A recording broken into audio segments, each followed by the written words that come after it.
Welcome to the Unstoppable Recording Machine Podcast, brought to you by Line 6.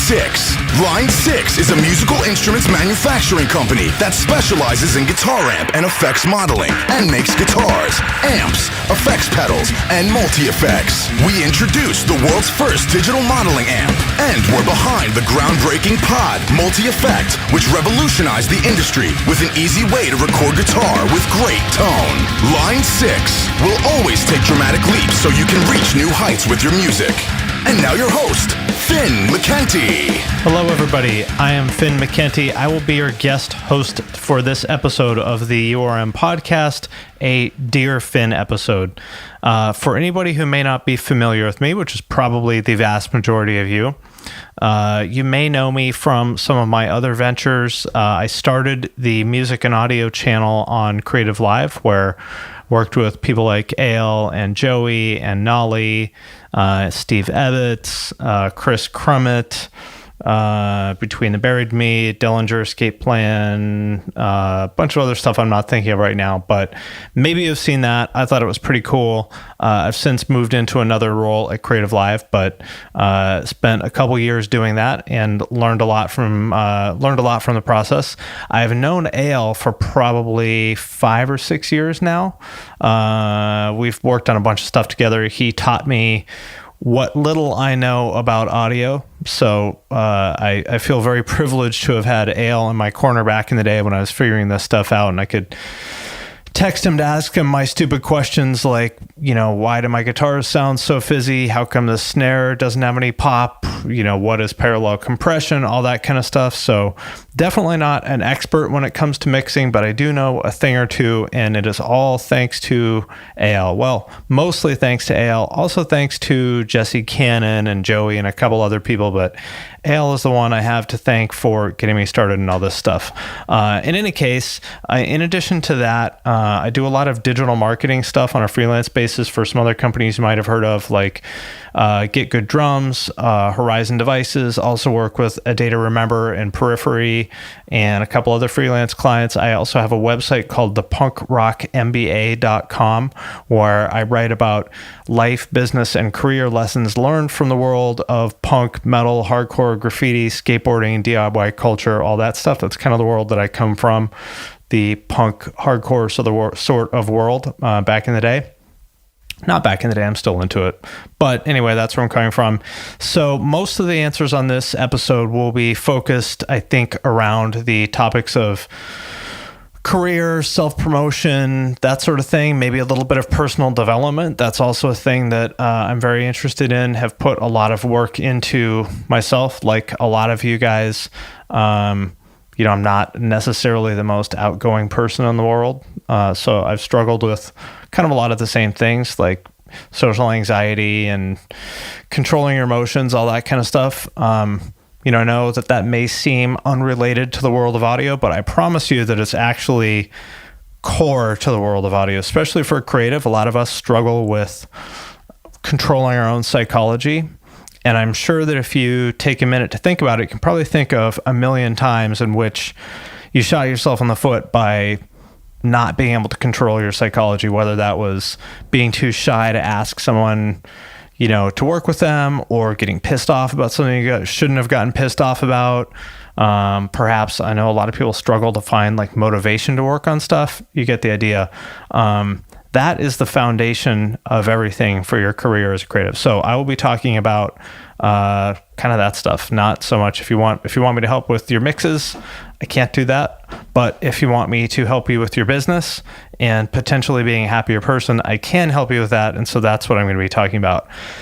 Hopefully you enjoy it. If you would like to hear more from me, then you can send an email to EYAL at EYAL, EYAL at urm.academy, URM, also Unstoppable Recording Machine, .academy, with the subject line, Dear Finn. So if you like this, I have actually been on the podcast a couple other times, episodes 13, 25, and 88 to be specific. If you want to check those out, you can go to urm.academy, or also on iTunes. I think it's probably also on Stitcher, anywhere else you may listen to podcasts. Anyway, without further ado, I will get into the questions. Question number 1 from Alex. Alex says, Dear Finn, I recently graduated from college and landed a job before getting my diploma in an engineering field I like a lot, yet sometimes I feel like I should get a creative job instead. Don't get me wrong, I like my job. The pay is above what I mentioned. There's almost no stress, and the people I work with are nice to me, and my job is actually something you can physically see, automotive field. Yet the idea of being a freelance designer / creative guy is always in my head, and I know the hard work I need to do to get at the level I want.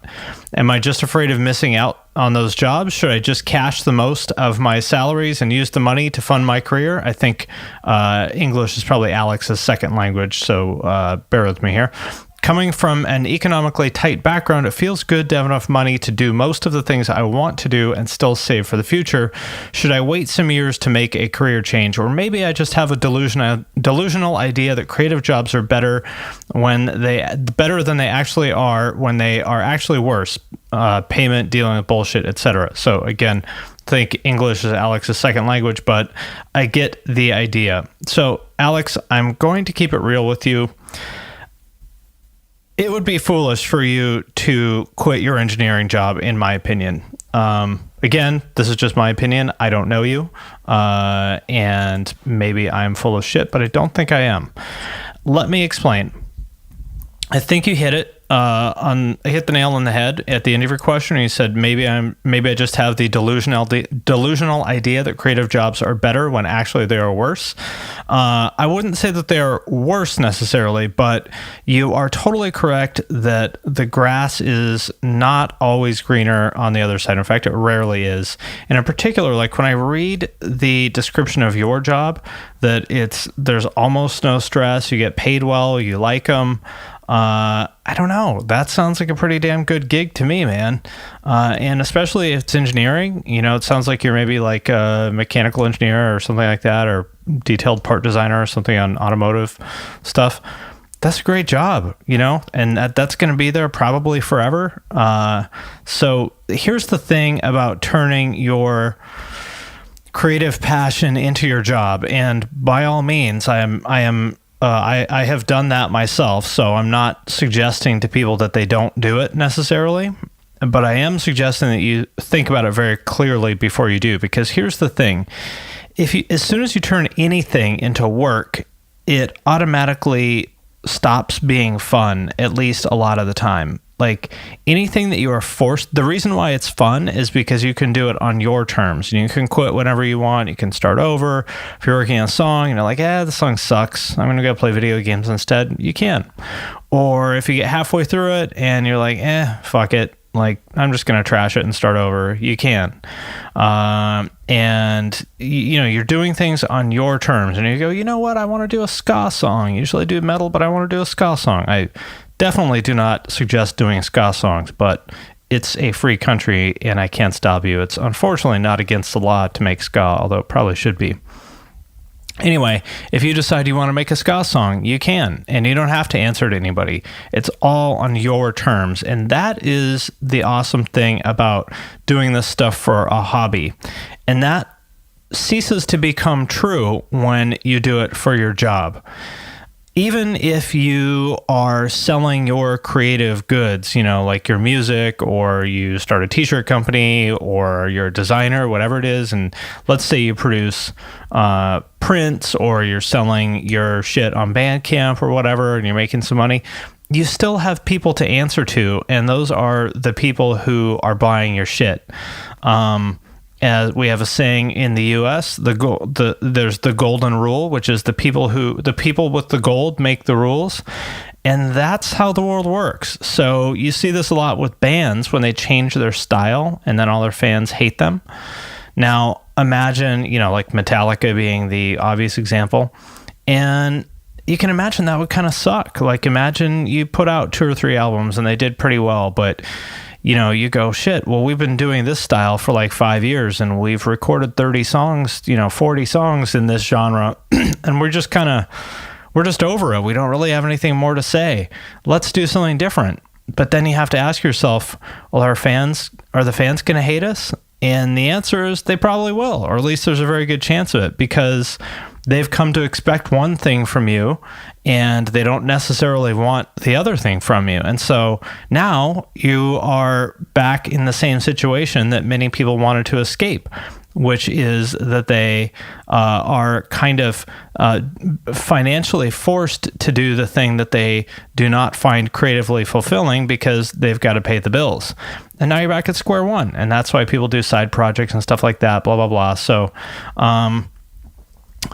if you have a job that you hate, then maybe pursuing your creative passions is a better idea. Like, for example, if you are bagging groceries at Safeway for minimum wage, I would say, fuck it. Try to make a living off your creative shit. Like, go for it. What do you have to lose? However, if you have a sweet job like an engineer that's not stressful and you like the people you work with and you get paid a lot, I think it'd be kind of dumb to walk away from that, to be honest. You know, do it as a hobby and see how you like it. You know, maybe you could always try selling. So, you know, do this. Keep it as a hobby, but try to monetize that hobby a little bit. Like, don't just quit your job and go, I'm going to be a designer or, you know, musician, whatever it is. Start trying to monetize it a little bit and then see how you feel. And if you really love it and you're getting traction and people starting to pay you, then then maybe you want to think about turning that into your job. On the other hand, if nobody is buying it and you know, you don't see a way to turn it into your full-time job, then it's kind of a moot point because you can only sell out if other people are buying. So, Alex, that is my answer. I apologize if it's not what you wanted to hear, but it sounds like you're a rational guy, and I think that you are looking at this the right way, and I think you kind of already know that my answer is the right way to look at it. Okay, moving on. John Lesko from USA, Pennsylvania, as he says. I like that. Instead of Pennsylvania, USA, I like USA, Pennsylvania. So he starts off with a TLDR summary. I like this. What would you suggest is the safest, most reliable, quote unquote, way to make working in music your full-time job / career? Long version. Hello, I'm 23 years young. I front a band of my own. I produce as a hobby and I strive for more. The life I want is simple: to do music as a full-time job / career, whether that be a touring musician, a producer, behind the scenes tech guy, etc. I'm fully aware that there's no big bucks to be made in the music industry in this day and age, but I know that I can make enough to live comfortably and not hate life for 12 hours a day. The problem is, I work full-time at a warehouse job I hate, I bought my own house, and I live alone with a mortgage and bills, and I don't have a clear destination of how to go about achieving the life I want. What would be some advice you'd give to somebody in my situation? Thank you so much in advance. John from USA, Pennsylvania. This is, there's a lot of things to unpack in this question, and I will do them in the order in which you have presented them in the question. So the first thing that I want to point out here is you said that you are looking for the safest, most reliable way to make working in music your full-time job / career. I do not believe that there is a safe, reliable way to turn music into your career. I think it is a very risky thing to do. And again, I have done it, so I'm not, and many / most of my friends have done it too. So I am not necessarily trying to talk you out of it, and I'm not saying that it's impossible, but I am saying that it's that safe and reliable is not a way that you can describe a career in music. If you want safe and reliable, go to school to be a pharmacy technician, and then you can easily make decent money for the rest of your life. You'll always have a job because pharmacies will always exist and people will need techs to work there. Well, unless they come out with robots to put you out of work, but that is a whole other discussion. My point is that if you want safe and reliable, music is not where you're going to find it. That said, there are ways to, of course, be a little bit safer about it, but I think you're just going to have to accept that safety and reliability do not really work with music. And so that is kind of a tricky thing for you because, as you said, you bought your own house and you live alone with a mortgage and bills. And so you've painted yourself into a little bit of a corner here. I mean, this is a good problem to have because owning a house at 23 years old is awesome. You know, I'm 38 and I just bought one last year. Granted, I live in Seattle, which is expensive as fuck. Pennsylvania is not. still you own a house, and that's pretty awesome. However, it also, as I said, does paint you into a little bit of a corner because you can't walk away from that mortgage or it's going to fuck your credit for the next 7 years, and you don't want to do that. And so that limits your options. And for everybody listening to this, John, I apologize. I don't mean to use you as an example of what not to do because, again, props to you for buying a house. But before you take on things like here's the lesson is that debt limits your options. And I know this because I have a lot of student loans, and there's been times where I wanted to do something like I go, well, I want to take this job because it sounds really cool and I think it would open up a lot of doors for me in the future, but I can't because I have to make X dollars a month in order to pay my student loans. And that's kind of the situation you're in here with this mortgage is like, if you didn't have the mortgage, I would say just couch surf, get your expenses down as low as you possibly can, eat ramen. Like if you're willing to live on $300 a month, then, you know, you can do that. However, you don't have that option because you took on this debt. So you're going to need to make some tough choices here. One thing you could try doing is renting out your house. So maybe rent it out such that you cover the mortgage, and then, you know, do what I said before, which is couch surf. You know, keep your expenses as low as you can. I don't know the financials. I don't know how strong the rental market is in Pittsburgh. So maybe that's or in Pennsylvania, wherever you are, maybe that's a stupid idea. I don't know. But for everybody else listening, before you think about this very carefully, and this is the motherfucker about debt is that it limits your options. It forces you to, because it raises the monthly nut you got to crack. It forces you to do shit that you might not want to do in order to pay off that debt. Now, as I said, I have substantial student loans, and for me, they were 100,000% worth it because I make way more money now than I did before. And I would not.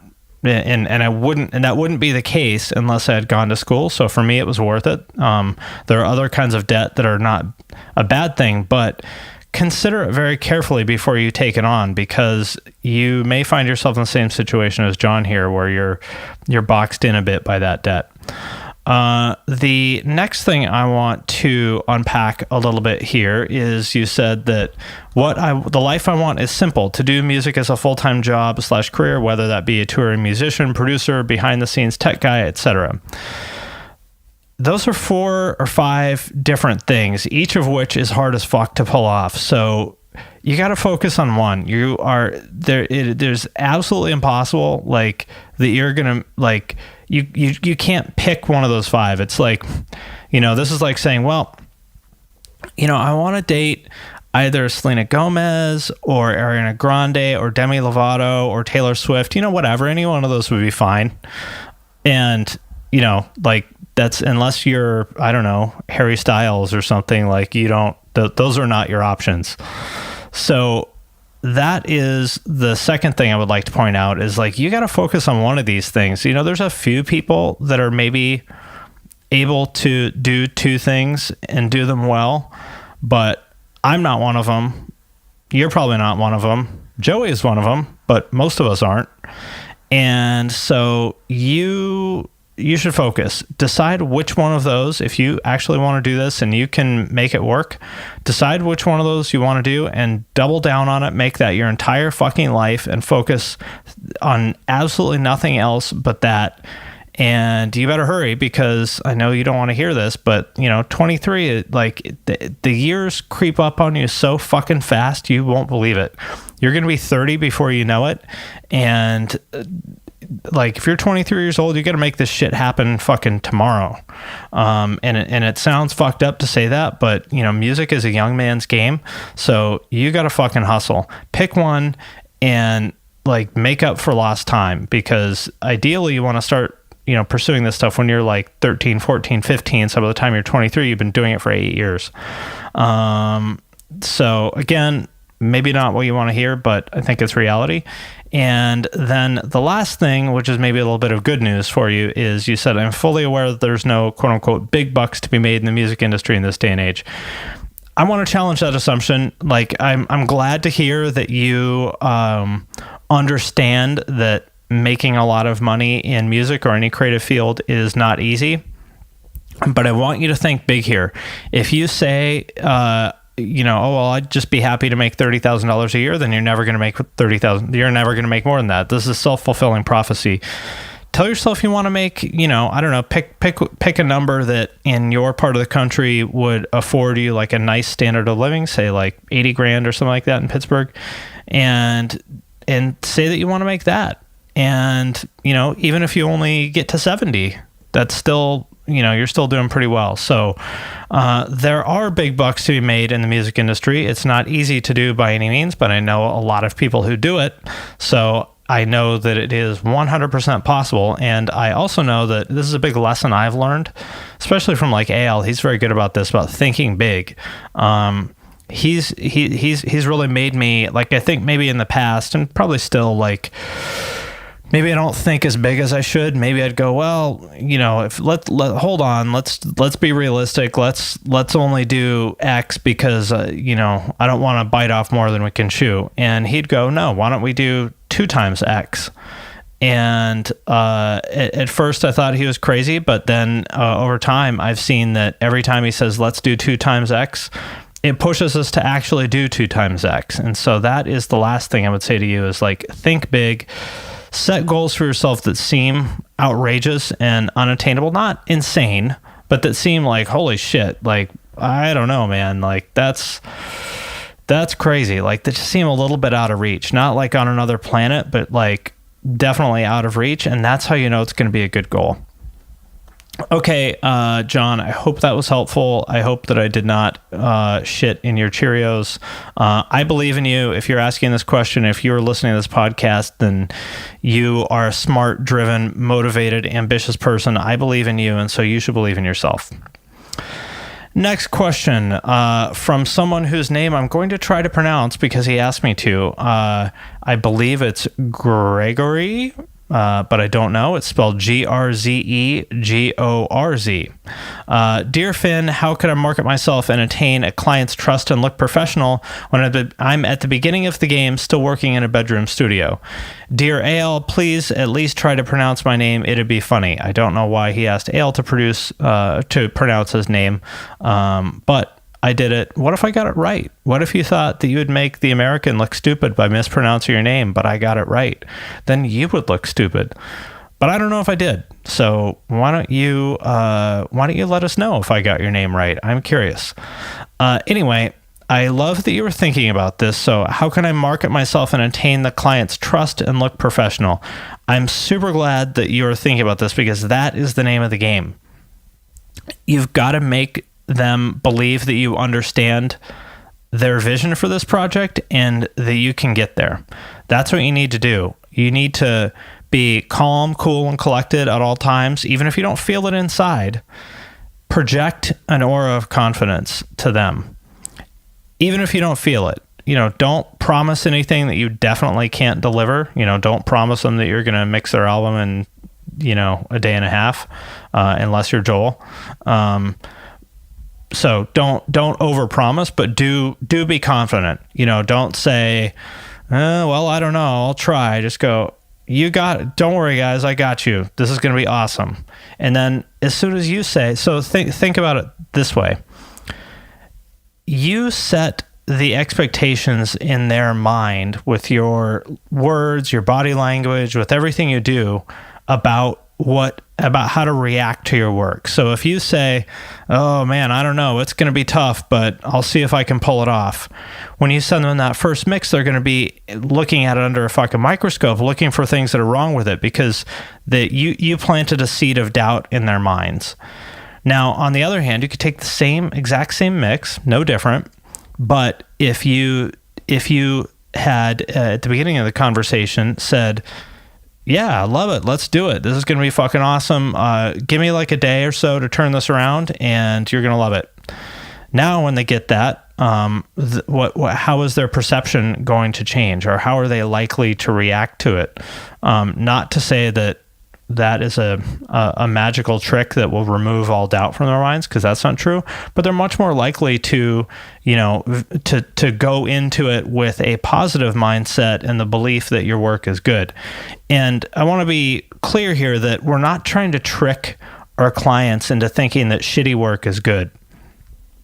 Never, ever, ever, ever, ever, ever, ever do that. Don't do shitty work. Don't try to convince people that shitty work is good work. So I'm going to assume that your work is actually good. And my point is, don't plant the seed of doubt in your client's mind by speaking in a way that would make them think that you don't believe in yourself and your abilities. That's what you want to do. So it doesn't matter whether you're in a bedroom studio. All that matters is whether the mixes are good. And if anybody has a problem, like, think about it this way. So if anybody has a problem with you working in a bedroom studio, well, they're obviously not big time, or they wouldn't even be talking to someone at the bedroom studio. So who the fuck are they to say anything about your bedroom studio? Like, okay, yeah, I work in a bedroom studio, but you're a local band that practices in your fucking mom's garage. So get off your fucking high horse. Now, don't say that to them, but think about it that way in your own mind, because again, like, you have to believe in yourself and your abilities, and like, there's no reason to let some fucking jack off local band psych you out, because they're definitely no better than you are. Now, again, it's not like Meshuggah is calling you up and going, "Hey, Gregory, like, would you be interested in mixing our album?" And you're going, "Oh, fuck. Well, I just have this bedroom studio." No, it's like, if you're in the bedroom studio level, you're being approached by like local or maybe regional bands who, are no further up the ladder than you are. So, don't go into it doubting yourself or feeling like they are above you. That is my advice. I hope it was helpful, and I'll move on to the next question from Rufus. As an audio engineering student going into my third and final year, what can I be doing to make the most of this time? I've been doing plenty of outside work, posting on Facebook groups, and getting musicians in the studios for free. Do you have any ideas what potential open doors I could be taking up at the moment in film, TV, live sound as well, and how to reach them? Rufus, first of all, I love that you are thinking about how to make the most of this time. A lot of people just kind of waste their college years, when in reality that is like such an amazing time for you to meet people and try new shit. And there's never going to be most likely never going to be another time in your life where you have this much freedom, and when you're around so many other people in that same stage of your life. And if you don't take advantage of that, you fucked up. So I love that you are thinking about this the right way. The second part of your question is, do you have any ideas what potential open doors I could be taking advantage of at the moment in film, TV, and live sound as well? So I want you to cross-apply some of the stuff I said to John, who said that he wanted to be a touring musician or a producer or a tech or whatever. Cross-apply that. Like, film, TV, and live sound are like 2.5 different things. Like, film and TV maybe kind of sort of the same, but even then I'm not deep in that industry, so I don't know. But even then, I bet that the film people are different from the TV people. I know that live sound and film and TV are not the same thing. So my point is that you've got to focus on the one thing that you really want, and double down on that. Don't try to hedge your bets by having 5 different things going on at the same time, but doing a shitty job of all 5. Like, do a really good job of one thing. And there, I understand that's scary, but it's actually the least risky thing to do. The most risky thing to do would be to pursue film and TV and live sound and recording bands and your own band, because there's no fucking way you're going to do all 5 of those things well. Not a fucking chance, unless you're like some freak fucking talent like Kanye or Bruno Mars or something like that. But you're not, because none of us are. Those people are 1 in a billion, and they're already rich and famous, and we're not them. So for the rest of us mortals, we need to pick one thing and focus on it. The most risky thing you could do is to try to do everything at once and do a shitty job and just be one of those people that dabbles in a bunch of shit but isn't special or remarkable in any way. What you want to do is pick one thing that you can be great at, that you love and that you have natural ability in, and become so good at that thing that you are exceptional. And that is what is going to make shit happen for you. So I don't know enough about you to say what you should be focusing on. That's the question you need to answer. But find that out and become exceptional. Become exceptional at what you do. Next question from Oliver Shillito.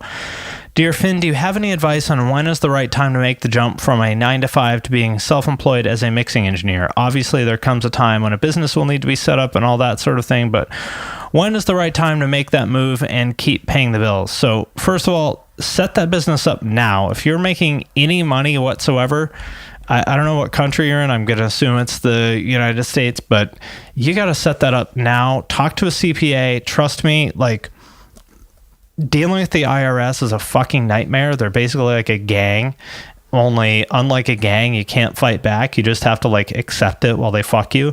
So, there are, anybody who has been through that will agree with me. You don't want that, so set that shit up now. Now, as far as when to make the transition, this is a very common question.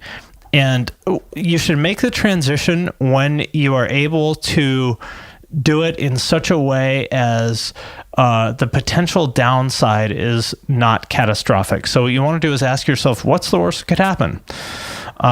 If you quit, for example, let's say you have a 9-to-5 and you're making $100 a month from freelance work as mixing engineer. What's the worst that could happen if you quit your job right now? Well, you could be broke and get evicted in a month. That sounds pretty bad to me, so I wouldn't do it then. On the other hand, what about a year from now when you've been building up that side business and it's, say, 70% of your income, it represents 70% of the income you're making from your day job. So what's the worst that could happen? You'd have to, maybe tighten your belt. You couldn't go out, couldn't go out to eat or something like that. And you might have to scrape by and eat ramen for a couple of months. But the worst that could happen is like you'd be poor for a few months. Okay, that's when I would do it. So don't make any hasty moves. Like, build up your side business to the point where you can't do both at the same time. You're just like physically not able, and you have no choice but to like choose between one or the other. And then you're going to choose your side business, and you're going to turn your side business into your full-time job. And if you can't get your side business to the point that it becomes difficult to do both at the same time, then you probably shouldn't quit your day job, because it's probably not the side business will probably not actually be a living for you. And then you go, oh, fuck, I quit my job and now I don't have a way to pay the bills. Oops, I shot myself in the dick. So don't do that. Oliver, I hope that helped. Next question from Cameron Kahn. Hello, Cameron. I'm a big fan of yours, and thank you for all the support. Here's his question. Hi, Finn. In the past, I think you've mentioned that helping people was one thing you consider to be a huge asset in your career. Could you go more into detail about how helping other people is an advantageous thing? Part of me seems to think that if I help out others freely, they might take advantage of me and leave me behind, or that I'll get ahead if I just mind my own business instead of helping out others. I would love to be proven wrong in this. What's your take? Cameron, you are wrong, and I will tell you why. So I think that you are looking at this from a transactional point of view, which is that you're going, well, I don't want to help this person unless I'm going to get something out of it. And that is the root of the problem. So you're totally right that sometimes you will help someone and they'll take advantage of it and leave you behind. But so what? Like, what did you lose from that? Like, I mean, obviously you don't want to like do anything stupid like loan people your life savings, but if it's something simple like, hey, will you help me with this project, or could you take a look at this term paper or whatever, like small things like that. Again, go back to my last question, like what's the worst that could happen? So the worst that could happen is you spend a couple hours or maybe even a week or something helping someone, and turns out the person's a fucking asshole and they just take advantage of you and walk away. And the worst thing that happened is you're out that time. But here's the thing, you're going to learn something from it. You're going to learn a lot of things. You'll learn, first of all, you will be honing your ability to spot those people. So this is going to be less likely to happen to you in the future. And this is a very important skill to have, is to be able to suss out people who basically are fake motherfuckers that are likely to take advantage of you. And the only way this is pattern recognition. The only way you're going to identify these people is for you to get burned a few times. And then next time I go, not so fast, motherfucker. I'm not falling for this one again. Fuck you. I'm not helping you. So that's one thing you'll learn. The second thing you'll learn is that you'll learn something about whatever you're helping them with. So again, I don't know, let's say it's a term paper. I'm pretty sure you're in school. So that's why I'm saying this. If I'm wrong about that, then whatever. But so you help someone with their term paper about, I don't know, the Civil War or something like that. And they, they don't do you a favor in return, but you know what? You got better at writing and you learned something about the Civil War. And I bet next time you need to write a paper about something, then your writing skills are going to be that much better. So even if people don't reciprocate, you still win because you learn something in the process. You get better at your skill and you learn how to spot people like that. And to answer the original question, could you go into more detail about how helping other people is an advantageous thing? It's just the way the world works. It sounds maybe some like Oprah Winfrey, The Secret shit, but that's just how the world works. Like, you get the kind of energy that you give. That's just how things work. And almost every opportunity I've had came from meeting somebody and then helping them without expectation of getting anything in return. As one example, Get Good Drums, which I do the marketing for those guys, and I love working with them. That started because I knew Matt and Nolly, and they, Matt one day said, "Hey, we're putting out this drum library. I know that you know a thing or two about Facebook ads. Would you mind taking a look at how we've got things set up and tell me if it's, what you think?" And so I looked at it and I was like, "Oh boy, this is a mess. Here, let me just fix it for you." And I did. And the reason why I fixed it is because Matt and Nolly are my friends, and I wanted their business to be successful because I want my friends to be successful. I did not expect, him to pay me or do something for me. I just did it because he's my friend and I want his project to be successful, and their Facebook ads are fucked up. And I said, I will fix them for you. So I did that, and it worked really well. And then a couple of weeks later, he said, "Holy shit, that was really helpful. Hey, how about we just pay you to do this?" And I said, "Yeah, okay, sounds good." And that was a year ago, and I've been working with them ever since. Made some money and helped my friends out, and everybody wins, and life is awesome. So the same thing happened with URM. I don't know, almost everything. That's the way it starts, is someone goes, "Hey, I've got this thing I'm doing, like, what do you think?" And you go, "I don't know, let me see if I can help you out." And you do it for free and just for fun, and then it turns into something else. And that's just the way the world works. So don't go into it with this idea that, like, well, I'm not going to help you unless I'm guaranteed to get something out of it. Because if you go into it that way, then you're not putting out the right kind of energy. You're putting out like scarcity mindset energy. Look this up if you haven't. The growth mindset and scarcity mindset, abundance mindset. Like, that's how you want to look at the world. Is like, I just want to do cool shit. And if I help cool people do cool shit, then I trust the universe will take care of me. Again, I know this sounds like hippie stuff, but I promise you that is how the world actually works. Okay. Next question is from Sebastian Hernandez. Dear Finn, first I want to thank you for doing this podcast and sharing your experience and knowledge with us. Surely it will help us reach our goals. I'm 31 years old and I love to create music, visual arts, and video games since I'm just a kid. Today I have a 45-hour-a-week office job and a family of 2 kids, so I mainly work on personal stuff at night. I want to make the jump and work most of the time on the things that I feel really passionate and earn money from, so in the first place, I'm seriously developing my skills to be competitive. For example, I'm a URM student 24/7. And now I'm planning to develop my own artist name based on my music videos and other creations. Actually, I've released some stuff, but with low diffusion, more like, hey pals, look what I've done, than big diffusion campaigns. So I think English is his second language here. And I think what he's saying is I put out some stuff with, no real expectations, just kind of push it out in the world just to see what would happen. Anyway, he goes on. First, it's effective to work on different things from different. Is it effective to work on different things from different matters in parallel under the same artist name, albums, visual art, video games, or is it better to just focus on only one kind of product? Usually, I'm more comfortable working only by my own. Should I keep this way of working, or should I be open to work and collaborate with other people, even when I don't feel really comfortable doing it? Do you have any suggestion or idea about what I should do to make a connection between my creative taste and the audience interest? Okay, several different questions here. Again, I think Spanish is probably his first language, so I'm going to do my best to translate what he means here. So the first question is about making the transition from full-time to turn his side hustle into his full-time job.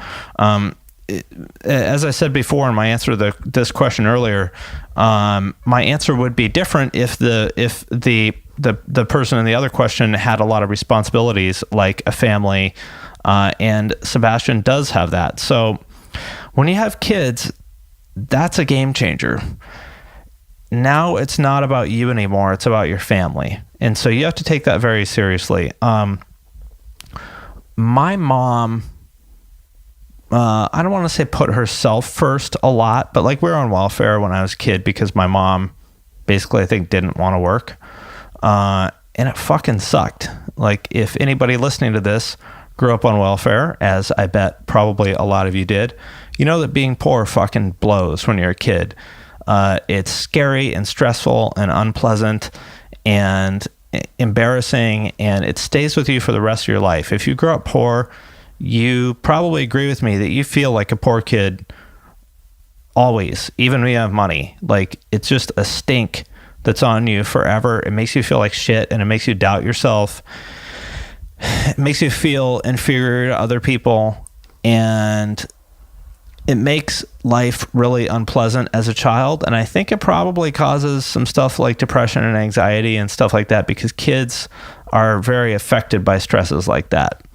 So if you're a parent, you have to think about that. You have to ask yourself, like, am I going to put my kids through something that is going to negatively affect them in a way that is irresponsible? Am I going to like make my kids miserable because I want to pursue this job that I like? Like, it's a tough choice, and I'm not saying you should or shouldn't. I am saying you shouldn't. Like, if it's gonna fuck up your kids, you shouldn't do it. You should suck it up. It's not about them anymore. I don't care if you don't like your job. If it's going to fuck up your kids' lives, then don't do it, because as a parent, your responsibility is to take care of those kids before you take care of yourself. That's just reality. I can't comment on Sebastian on your particular situation, so I won't be prescriptive about what you should or shouldn't do, but you got to put your family first, man. That's just it. I mean, there's just no two ways about it. The kids have to come first before you and your wife. That's what being a parent means.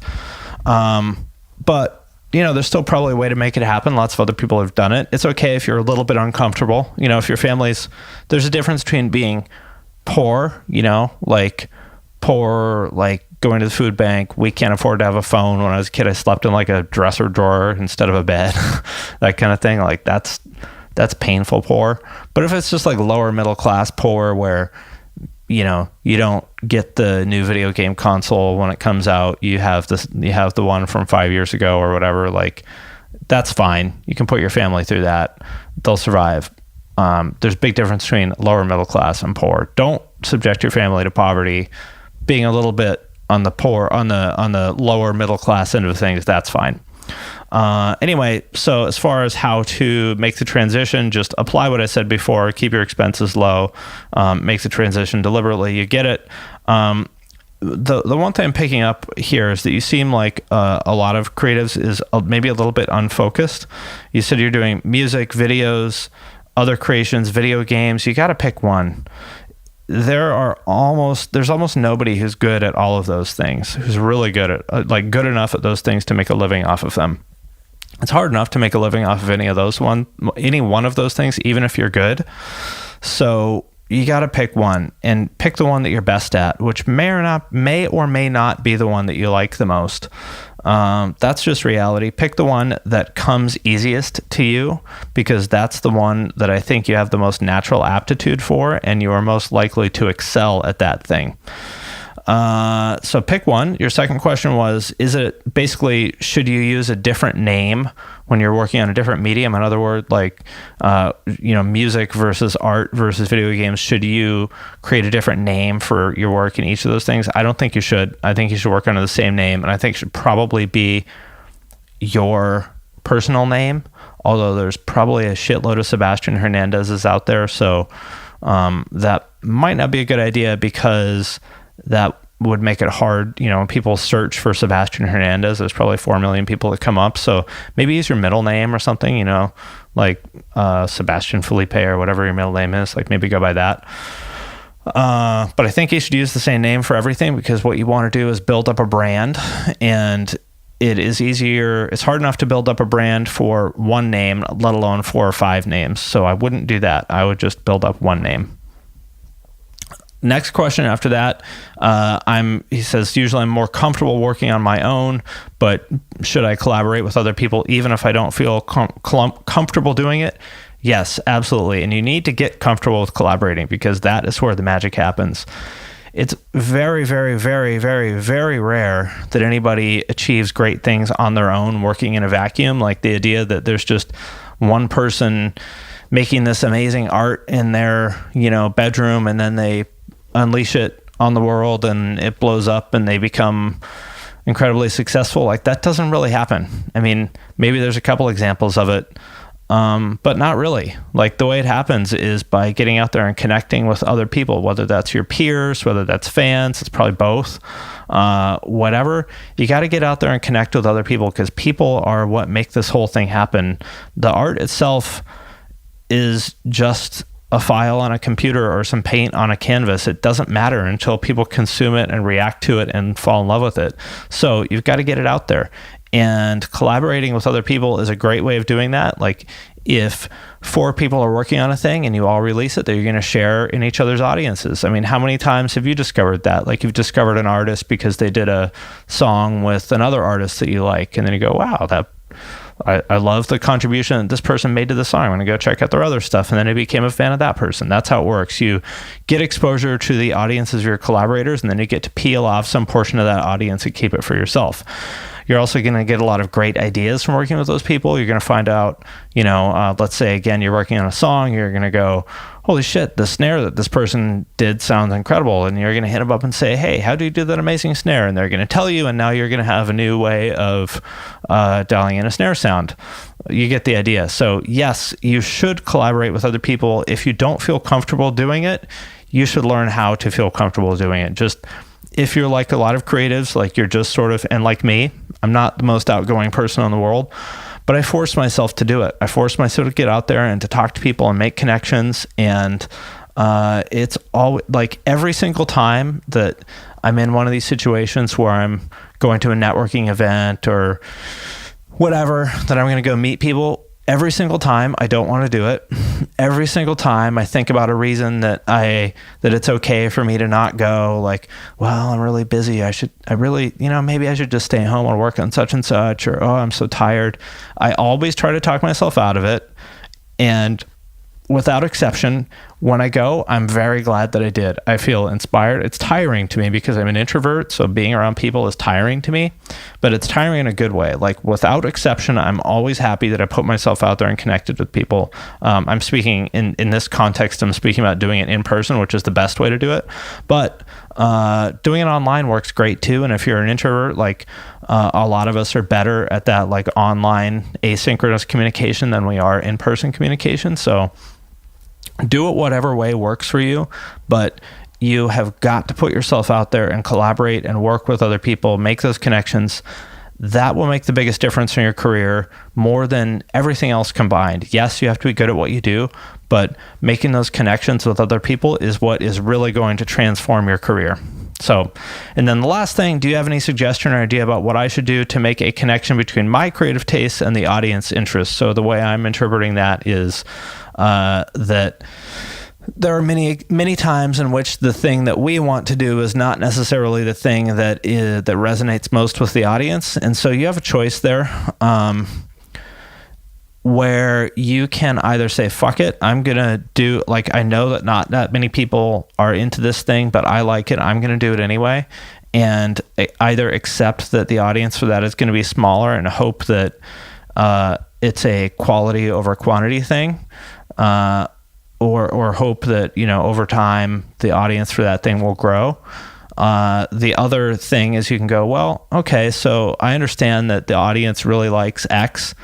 I'm going to do a little bit of that, to keep them happy, but then I'm also, or so maybe I'll do 70% X, which is the thing that they like the most, which I like too, but it's maybe not my favorite thing. But, the 70% X, well, let me be a little bit more specific here. So let's talk about like bands. So obviously you go see a band. Let's say it's, let's say you went to go see, Rage Against the Machine. People, and let's say they had a new album out. What people are going to want is all the hits. They're going to want to play all the old songs off the first album. And the band may not necessarily be into that. They might go, we've been playing those songs for a really long time. I'm fucking tired of them. I just want to play all the new songs. But the audience is not going to be that stoked on the new songs because that's just how it works. People want to hear the hits. And so what the band will usually do is play 70% the hits and then 30% new songs. And they know that the audience is not as into the new songs, but they're okay with that, and so it's kind of that balance of, like, if the American saying, a spoonful of sugar makes the medicine go down. That's kind of how I look at it, is like, I'll do 70% the stuff that the audience wants, which I still like, and then 30% the stuff that's just for me. And I understand that 30% is probably not ever going to be as popular, but that's okay. So that's how I look at it. How you balance that is up to you, but reality is, if you want to make a living off of this, you are not an artist anymore. You are putting a product out with the goal of making money from it. And so that kind of changes the equation. I would encourage you to find a way to become comfortable with putting out the stuff the audience likes, because that is how you're going to make money. And that's what this is all about, is making money. So Sebastian, I hope that was helpful. Moving on to the next one from Casey C. When should and shouldn't you take the opportunity to intern, and likewise for going it solo? Casey, it's a little bit hard for me to answer this because I don't know what your goals are. I don't know what you do. I don't have a lot of other information here, so hard for me to say. But in general, I guess you can maybe apply some of what I said to Cameron about helping people. It's kind of the same thing. Is if you have the opportunity to intern, if you're, the fact that you're looking at interning tells me that you're probably pretty early in your career at what you do, which is probably music. And that means you probably have something to gain from almost anything, or at least potentially in any given situation, there's probably some upside. So at a certain point, you become successful enough that you can turn stuff down because you go, I don't really think I'm going to get anything out of this, so I'll pass, but thank you. At the beginning of your career, you should say yes to pretty much anything and, walk away from it if it turns out that it's not working out well. So maybe if you have the opportunity to intern, maybe say something like, that sounds great. I would love to give it a shot. I don't know how much time I'm going to have to do this over the next couple of months. So I'm, just FYI, I may need to like scale back my hours in the future, but let's give it so what you're doing is giving yourself a chance to like gracefully back out if it's not working out for you. But give it a shot. Why not? Be honest with yourself. Like if it's not working out, then don't be afraid to walk away. But on the other hand, what do you have what do you have to gain by staying home and like staying in your basement some more? Like you got to get out there and meet people. You got to make shit happen. And remember that even the most unlikely thing can oftentimes work out. So there are many situations in which it seems like it's bullshit and ends up being great. And then there's lots of other situations where it seems like it's great and ends up being bullshit.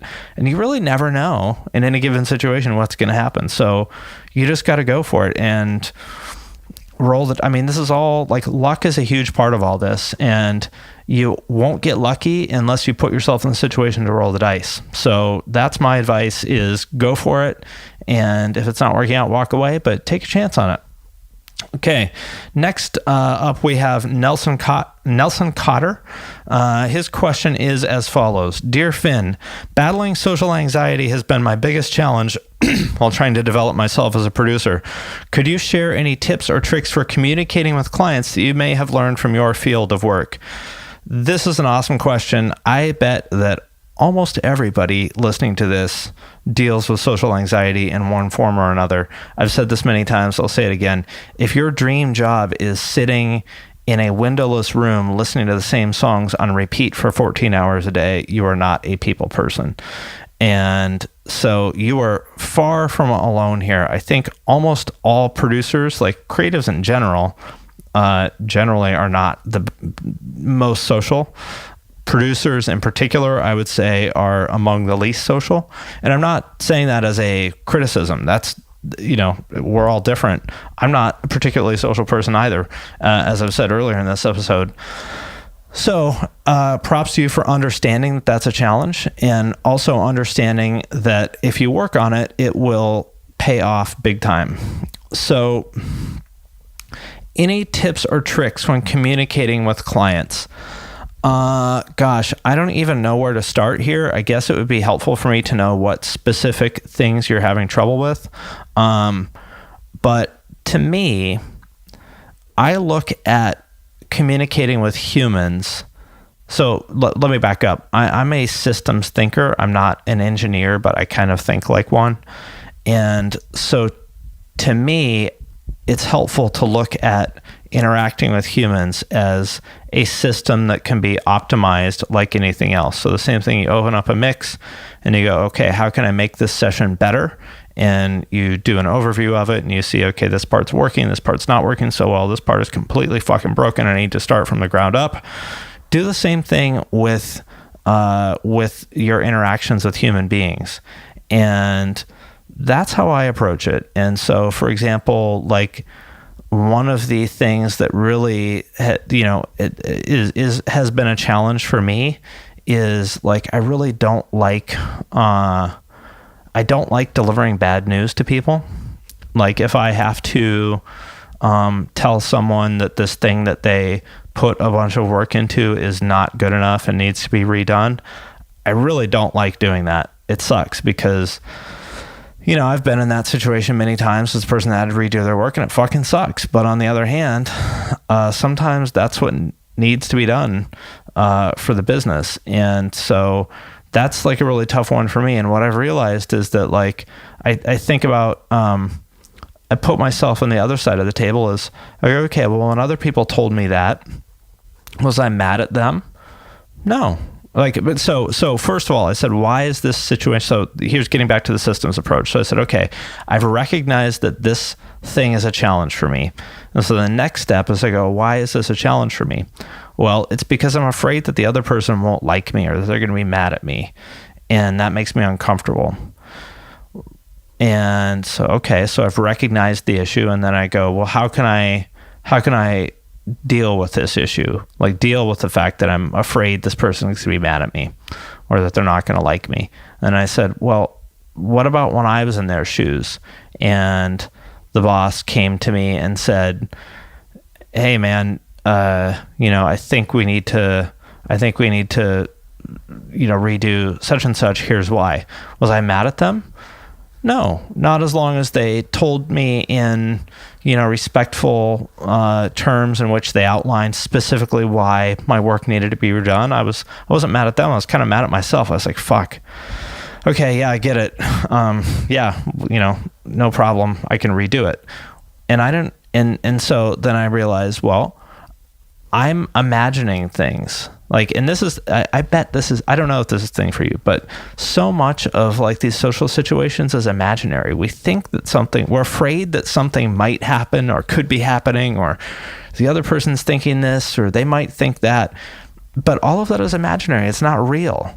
Unless we know for sure the other person is thinking that, then you're getting yourself psyched up about nothing. Or I was getting myself psyched up about nothing. I'm walking in here with, there's a guy, you could look up Ramit Sethi, Sethi. I will teach you to be rich.com. He has a great term for this. He calls invisible scripts. So I had this invisible script in my head that if I deliver the news to this person that their work needs to be redone, that they're going to hate me. But that's not true. Or if it is true, and so then the other part of it is I go, well, what if it is true? What if they do hate me? And I go, well, fuck you. Like, sorry, like, your work wasn't good enough. Like, I don't know what to say. Like, your work needed to be done. So if you're mad at me for this, fuck you. And so then that kind of freed me from being worried about that, because on the one hand, I go, well, as long as I'm cool and respectful about this, the person isn't going to be mad at me. And if they are mad at me, despite me being cool and respectful, then it's their fucking problem and I don't give a shit. And so then I go, okay, well, now I'm no longer worried about this situation, because I stepped back and I said, I looked at it from a systems perspective. What is the thing that I'm afraid? What is the challenge? Why is it a challenge?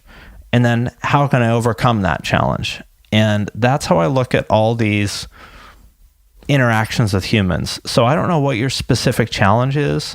Communicating with clients, I should actually write something about this. I think I would have to break this down a little bit more to like get more specific with you. But I think I talked a little bit earlier in this episode about like being confident. That's a big one. The other thing is just never let your emotions control you. Always try to control your emotions. And I know that's easier said than done, because I lose control of my emotions sometimes too, but much less so than I did when I was younger. But never let your emotions take control of you, because that's like that's like a madman being at the wheel of the bus and you're a passenger. You don't want that. You want to have your hands on the wheel. You don't want to let the madman take control of the bus and steer you off a fucking cliff. You want to keep your hands at 10 and 2, stay calm, cool, and collected, and get to your destination. So think about it that way. If you start catching yourself getting pissed off or, frustrated or scared or any of those things, like take a deep breath. That's very helpful. Like literally just stop. Look, there's a thing called box breathing. You can look it up. You breathe in for 4 seconds, hold it for 4 seconds, breathe out for 4 seconds, hold that for 4 seconds, and repeat. That helps a lot. Like just take a deep breath, stop, recognize your feelings and your emotions, let them pass over you, and just say to yourself, like, I am in control of my emotions, not the other way around. And recognize, like, I'm feeling angry right now because such and such. And I think probably just as soon as you acknowledge your feelings, I think probably it's just by doing that, like probably 60% of it will go away. And then just like slow down a minute, take a couple deep breaths, and then I think the other 40% or 30% will come, and there'll still be 10% of that anger there. But 10%, you can deal with that. That's that little 10% of emotion is not enough to fuck your day up. That's just like slightly annoying. So then you've turned it like these situations where you just have like boiling rage because some idiot in a band gave you a fucking stupid mix note and you want to kick him in the fucking teeth because it's the exact opposite of what he told you to do before. And you're like, what the fuck? Like, I did what you wanted, and now you're giving me some shitty fucking passive aggressive email, like implying I did something wrong. Fuck you. just stop as soon as you feel that, and we all feel that. Just stop and go, wait a minute. I'm letting the madman take control of the bus right now. I want to be in control of the bus. So take a deep breath and go, okay, this person in the band is an idiot. That's step number one. The person in the band is almost always an idiot. And then go, okay, well, how am I going to ninja move this motherfucker? Like, what am I going to say? I'm going to, instead of responding with emotion, I'm going to think about, like, how can I approach a situation in which I get my way?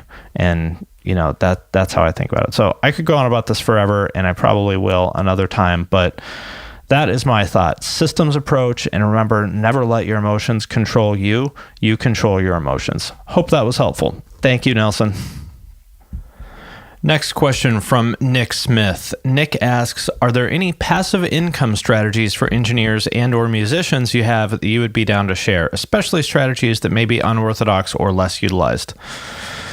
So for anybody who's not familiar with the term passive income, it's kind of what you might think from the sound of it. The idea is that you find a way to make money without actively doing anything. So active income would be like mowing lawns. So I go, hey, do you want me to mow your lawn for $20? And you say yes, and then I mow your lawn and you give me $20. The problem, or I shouldn't say problem, but the limitation there is that you are selling your time for money, and there's only so many hours in the day, and therefore there's a limit to how much money you can make, which is the number of hours that you're awake.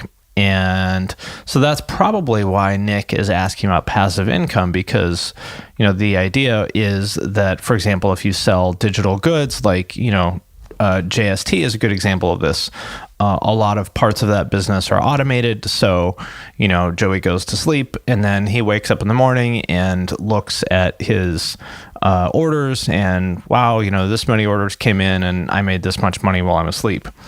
And all of that is totally true. Like, you read about this stuff or you see ads for this stuff and people call it a scam or say that's skeptical or say that, it's bullshit or something like that. It's definitely not bullshit. That stuff is totally legit.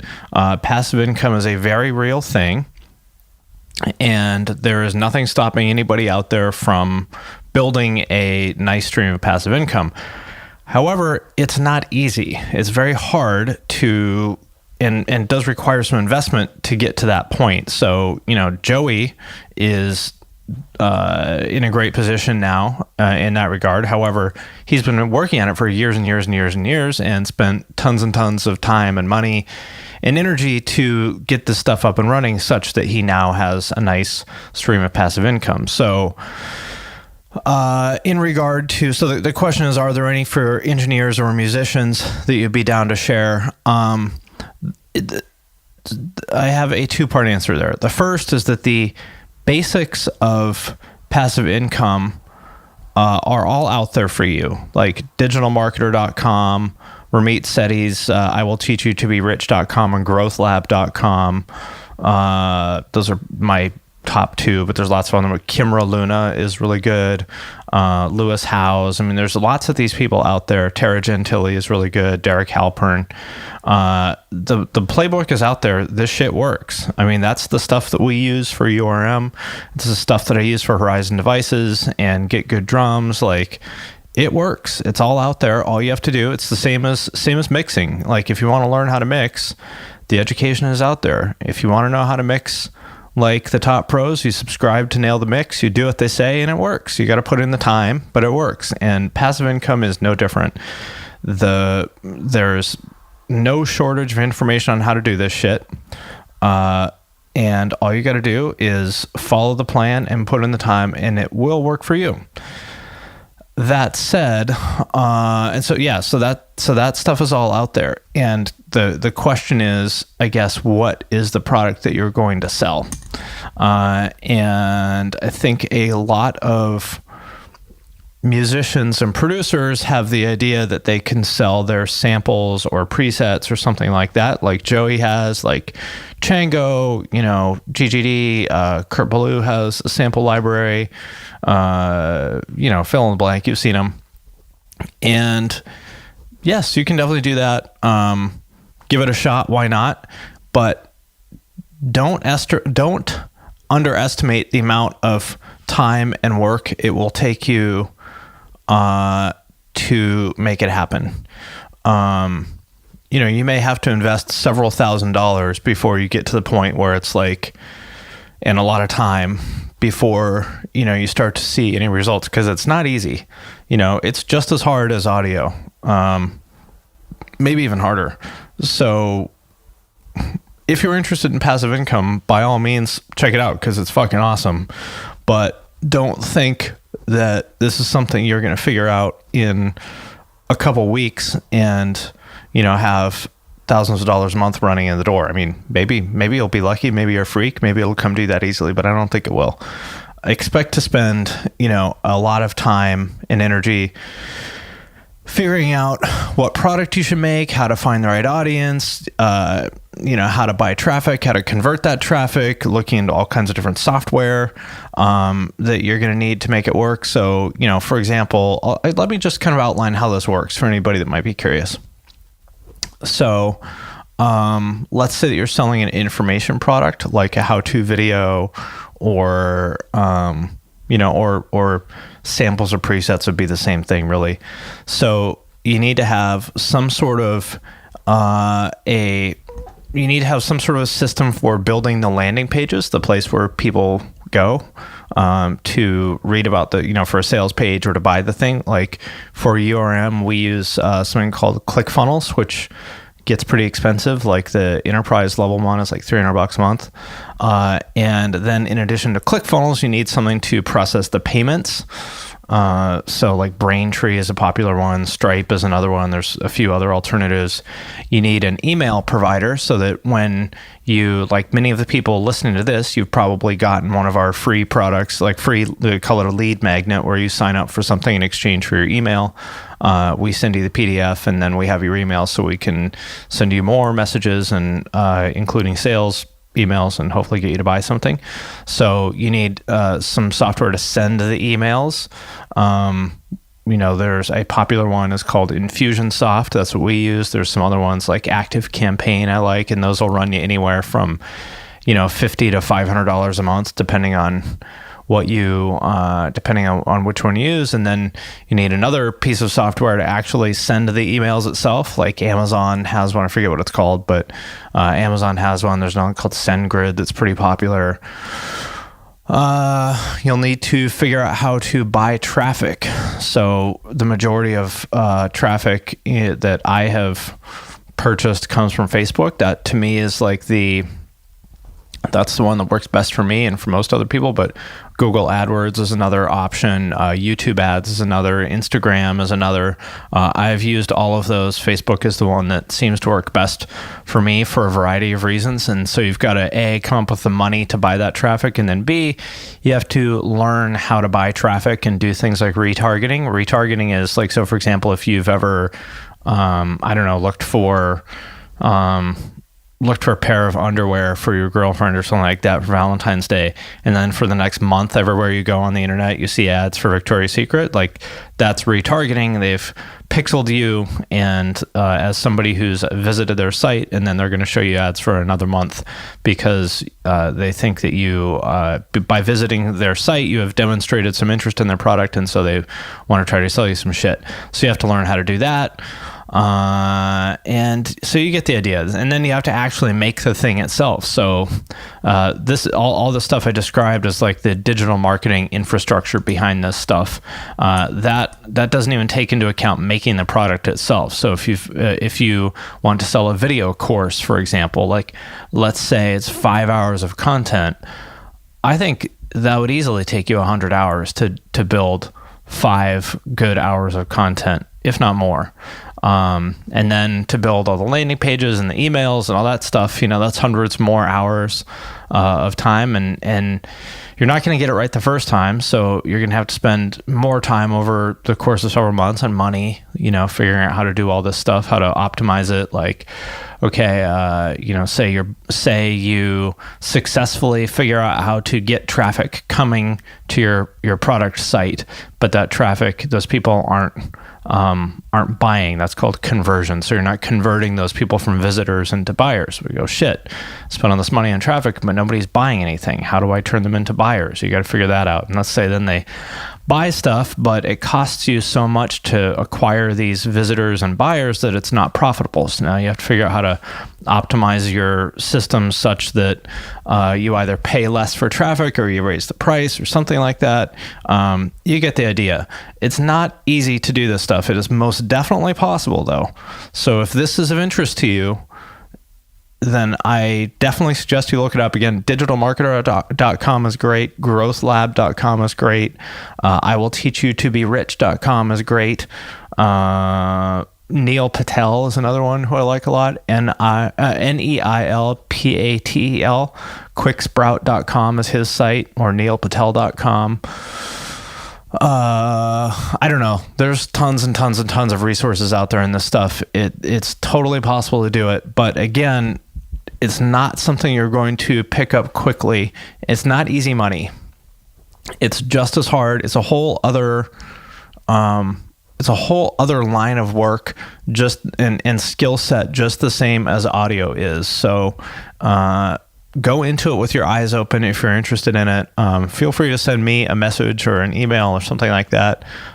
If you want me to, if you want to bounce an idea off me, or if I can send you some links or anything like that. So, I think it's great. It's a great idea, though. I mean, the people who have figured this out, Joey, EYAL, the Periphery guys, like, they will be the first to tell you it's fucking awesome once you figure it out. So it's definitely worth doing if it's something but only do it if you're really serious about it, because it's not easy. But once you figure it out, it's fucking awesome to wake up in the morning and go, oh, cool, I made $700 overnight and I didn't do shit.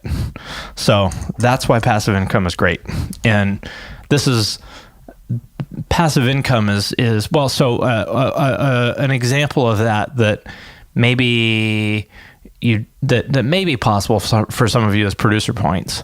So if you can get, I don't know, whatever the number is, a few percent, say between 2 and 10% of the publishing on something that you produce, then that's a source of passive income. So if you're working with smaller bands, that's 10% of a very small number, so it's not going to add up to much, but you never know who's going to end up being big. So I would encourage you to try to get some producer points in everything you work on, because you never know. Some label might buy out what you make, or maybe you'll be fortunate, and I don't want to say lucky because it's not luck, but fortunate that the next band you work on may end up being a big deal, and that 5% or 7% or 10% that seems like nothing now, I don't know, I'll take 10% of $100,000. That's a nice little chunk of change. So think about that. If you're interested in passive income, feel free to hit me up. All right, next question from Belt Fed Studios. As a producer, engineer, and mixer, I try to leave my clients with more than just their finished product. I have been working on and establishing extra milestones to give to artists or bands that I record in order to set them up for success post-record release. Branding, social media, marketing, etc. What would be your advice on navigating the Spotify and streaming waters? CD sales are non-existent. MP3 or physical downloads are almost news of yesteryear. It's almost as if you are not pushing another product or selling something else other than music that one can go broke real quick. In regards to marketing one's home studio / small studio, what are some innovative ideas that budding studio owners should look into in regards to marketing? It seems the market is flooded with tons of online sales, pitchy, quote-unquote engineers who seem to be following the recording revolution-like approach. Nothing against the dude, just an observation. After a quick view of your online presence, it seems like you offer some different services. What could we learn from your business model if you care to divulge such information? All right, I will start at the top because those are 3 separate questions. First one was basically advice on navigating the Spotify and streaming waters. I don't really feel qualified to answer this because I'm not, I don't really work with bands in that way, like marketing their music. The bands that I work with, there's really only two bands that I work with, which is A Day to Remember and Periphery. And for both of them, I help them sell things that are not their music. So I really can't comment on that. I think you should ask a manager or someone who works with that on a day-to-day basis rather than me, because I don't really have any hands-on experience there. If you're a regular listener of this podcast, Dan Surif, TSURIF, look him up on Instagram. Check out his interview or his episode of this podcast. He manages Black Veil Brides and Zach Wild and some other folks. He would be a great person to ask about this if he is willing to answer your question. Very smart guy. He's working on this stuff at a super high level, but he wasn't always working with big bands. He's worked with lots of small bands too, so I think he would have a good perspective for you. Second one, in regards to marketing the home studio / small studio, basically saying the market is saturated with a bunch of people who are trying to do the recording revolution thing. You're very right. The market is very saturated. So he's asking, how do you stand out in that? Well, that is the question you need to answer. How are you going to stand out? I can't tell you that. That's a question you need to answer for yourself, but that is the central question you need to ask, or you need to ask and answer for yourself.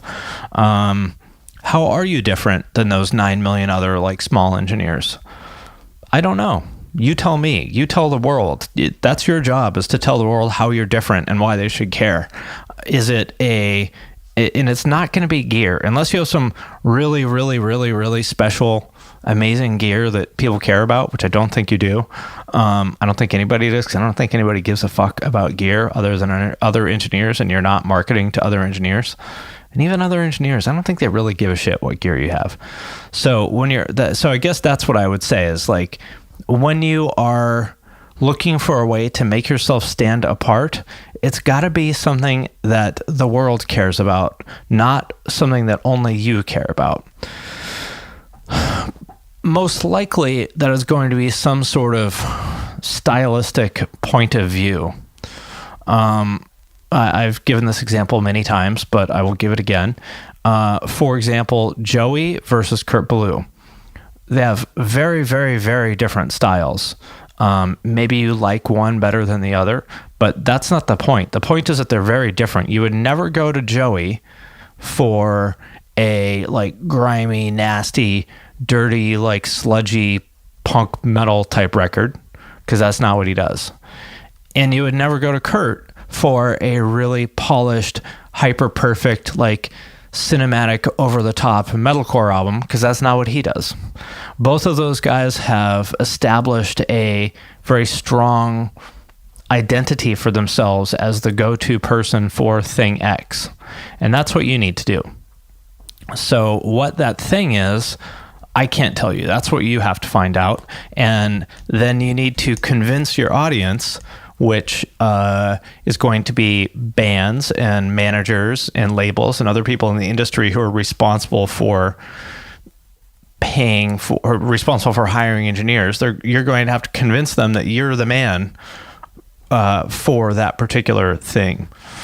So there's lots of different ways you can do that. Obviously, your work is the most important part, but consider this. This is where I would say a lot of creatives go wrong, is they do the work, and let's say their work is good, and they put it out there and then just kind of leave it at that. They just put it in their portfolio or on their SoundCloud or whatever, and they go, well, people will stumble upon this, they'll find this and they'll listen to it, and then they'll go, oh, well, that sounds good, I'll hire this guy. Well, yeah, okay, that will happen, but will it happen often enough?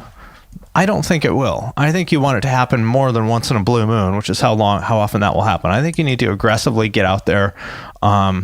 And again, I've said this a million times, get out there, make connections with people, IRL, online, go to every show, shake hands with everybody. In regards to promoting yourself online, be careful there. Don't, I think you've seen the thing that sucks, which is people who are overly self-promotional, where every fucking post on their personal Facebook is something about their studio. And it's nobody cares, unless you're unless you're a really big deal, like nobody gives a fuck. And even then, people don't really give a fuck. Like, you've got to offer value. Like, don't just talk about yourself. Like, I just did this and that, and I just bought this piece of gear. Like, how do you add value? How do you either entertain or inform or otherwise help the audience with what you're saying? Like, what can you put out there that's going to reinforce your position as the go-to guy for this thing that you want to stand for, and also add value to the audience? That's the question you've got to ask. And yeah, I could go on and on about this, and I probably will someday, but I will leave it at that for now. I also want to mention about the recording revolution. Graham Cochran is an awesome human being. And I know that you didn't mean to, I know that you weren't intending to, talk shit on him anyway, but I want to like call that out because he is an awesome guy. Like, I really, really, really genuinely like that guy a lot. I think what he's doing is fantastic. His business is really successful, and a lot of people are copying him, but that's not his fault. So don't, in the same way as it wasn't Joey's fault when a bunch of people did shitty versions of his style, it's not Graham's fault when other people do shitty copies of his business. And it's also worth noting that he did exactly what I'm talking about, which is he established an identity for himself as like the go-to guy who helps beginners learn how to mix. And he's done an amazing job of that. So he picked that and he stuck with it for years and years and years. He stayed in his lane, and he's kind of just patiently like grown and grown and grown. And now he is who he is. So definitely follow what Graham does. Don't copy his voice or his style, or don't copy his fingerprint, but do take notes on the method he used to get his message out there, because it works. And then the last part of your question is, after a quick view of your online presence, it seems you offer some different services. What could we learn from your business model if you care to divulge such information? So I'm a digital and content marketer. And what you could learn from my business model, I would say, are two things. First, as I said earlier, every opportunity that's ever come to me is from a relationship I had with another human that I made in a way that I didn't expect. So you could call that luck, but I would call it, like, as I said before, planting seeds. It's very rare that you're going to say, I want to work with this client, and then write out a plan, and in 12 months or whatever it is, then you're going to work with that client. That's not really how it works. You could make that plan. You should still have a plan though, but here's how it's probably going to work. You should say, in 12 months, I want to work with, I'll say The Story So Far. And you're going to put together a plan on how you're going to get there, and you're going to start putting that plan into practice.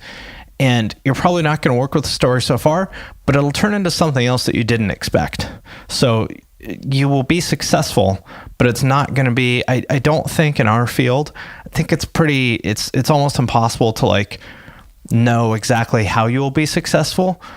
But you can know that if you put this plan into practice, that you'll be successful somehow. So that's what you can take away from my quote unquote business model or my career, is everything I've had is from that. Like, I used to be a graphic designer at Abercrombie & Fitch, for example.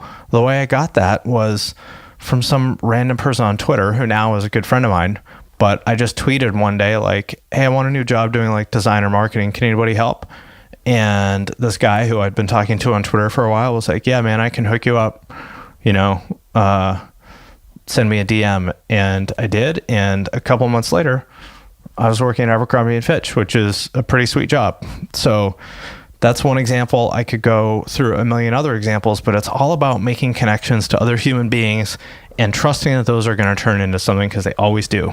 And then the second thing that you can learn from me is what I was saying with passive income is like, the blueprint for anything you want to do is out there, whether that is a skill that you want to learn or kind of business that you want to get into, or physical fitness, whatever you want to do. The information is all out there. And at this point, like, there's no secrets. You just got to find the blueprint and you got to do it. Like, that's all there is to it. Like, find someone trustworthy with a good set of instruction, and then follow the instructions. That's it. If you do it, it will work. I promise. But you got to put the work into it. Like, if you do what Joey and Joel and EYAL say, and you put in the amount of work into it that they've put into it, you will become a great mixer. Period. Like, it's not a question mark. It will happen. If you want to make money online and you do all the things that Ramit Sethi says, you will make money online. Like, it's not magic.